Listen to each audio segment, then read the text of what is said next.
All right, I'm over here talking with Scuba Steve, of course, from the dive shop here in Albany. All right, Steve, what are we talking about this morning? Oh, we're talking about manta rays. Manta rays, okay. Manta rays. You got my attention there. Yeah, what is a manta ray? It's in the pelagic family. It's related to the shark, although the mantas have no teeth. Okay. And they have two pectoral fins. In fact, their whole body pretty much consists of their pectoral fins, which is what we like to call kind of like their wings. As you see here, that is a pectoral fin. They also have two fins. Let's hold this picture here for a second maybe. But they have the two fins up front, and they kind of use these to funnel down. You can see inside the manta ray's mouth there, their gills are inside like that, and they filter through. They basically eat plankton or krill. Just kind of draw it in as they go. Yeah, they're what they call filter feeders. They have no teeth, so they swim around. Actually, this mouth cannot close. That is an opening right there. And the picture before this, we saw all the markings underneath the bottom of the manta ray. And the mantas have a mucus that covers their body or their skin. Right.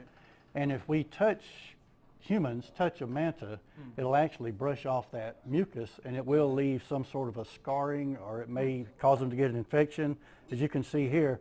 But in Hawaii, Kona divers out there on the Kona coast, manta rays started kind of just congregating there a few years ago, and for the last 15 years probably, they have been having night dives with the mantas. Almost guaranteed to see them out there every night. But every manta has these different distinct markings, and Honu divers in Hawaii that I dove with off the Kona coast, they actually have all the manta rays named according to these spots on them, because no two have exactly the same spots. Cool. But and they're completely safe to oh dive yeah, around? they're pretty much elusive. They're a little bit shy, but if when we do a night dive with the mantas, we just go down and sit on the bottom, make sure you're not perching on a sea urchin or something like that, or fire coral, and you just sit on the bottom and you hold your dive light right here and let the light shine up in front of your mask. Don't blind yourself, just hold it out, and the light ray goes up. The light ray attracts the plankton, the phytoplankton and the krill, all these little filter things that they can eat as a filter feeder, and so they just swish through, and they just large mouths, they just come through the light. And I think it was the first time my daughter had ever been on a night dive, and she just thought that was the neatest thing in the world. But one of them actually bumped, it was either her or my son's mask. It didn't knock their mask off, but they get real close to you, but they're pretty much an elusive species. Okay, well, we'll talk more about that in just a few minutes. We've got some video to look at in a few minutes. Melanie, back on with you. All right. I believe we're on over to us now. All right. Didn't get much headway there. All right, Steve. We were talking about manta rays last time. I'm assuming, I guess we're going to talk about that again, right? Yeah, we're going to continue now. We do have a little 2.5 minute video. This is off of YouTube. It is off the Kona coast of Hawaii, which is the big island where the volcano is. And in this shot here, you can kind of see the lights of the divers' lights. They're all kind of sitting around. Oh, wow. And here comes the manta. And you see all the stuff in the water there. That is actually the plankton. Right on the Kona coast there, it drops off very, very deep. It's cold waters coming up from the Pacific. And the cold water, the planktons love that cold water full of nourishment.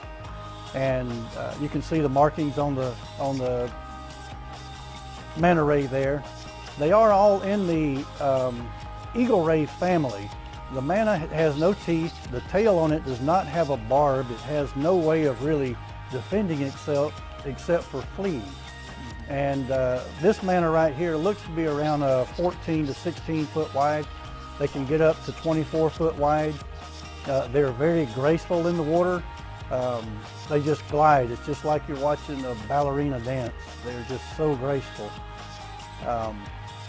Up until 2010, all mantas were considered to be one species, and they have broken into two subspecies now.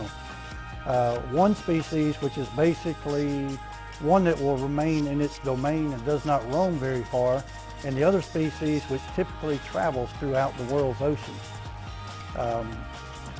They do kind of remain in the tropical, the subtropical waters. They do not get into the very, very cold Arctic waters. They stay around the warmer climates. And like I say, these are in Hawaii. Actually, one of my students I taught went on to become an instructor and from Thomasville, and he is working with Honu Divers in Hawaii right now, and he leads the Manta night dives right now. So if you're in Hawaii, call up Bryce Lauder and tell him you want to go on the Manta Ray night dive. All right. Well, that really looks to be neat. I mean, it's just huge manta rays. I didn't realize they could get 24 feet wide, but those are some big ones right there as well. Now, folks can come by your store. Can you point them in the right direction, you know, to maybe learn how to get certified and be able to go on dives such as that? That's what we do. We're in Albany. Our main function is to create a diving community. Okay. We teach scuba diving. We lead trips. We're proud of our education. We can rent you gear. We'll sell you gear. We just want people to learn to go diving, how to go diving, how to do it safely. It is a very safe sport. We run trips. The end of the month, we're going, the weekend after Easter, we have a trip to the Florida Keys. In August, in August we have a lobster trip. Going to go harvest us some lobster down there. Free seafood, by the way, at the dive shop. Sounds like a good time to me. And then we're talking our language. And then we're going to Fiji in October. Okay. So we're going to the South Pacific. This is our first trip way across the U.S. to the other pond on the other side. Okay. So we're doing a trip to Fiji in October. All right. Well, we hope we'll get to see some pictures, maybe a little bit of video from your trips at one point. All right. Well, thanks for coming in this morning, Steve. Of course, you can go see him at the dive shop right here in Albany. Going to go to a break now. More to come in your third hour. Good day right after this.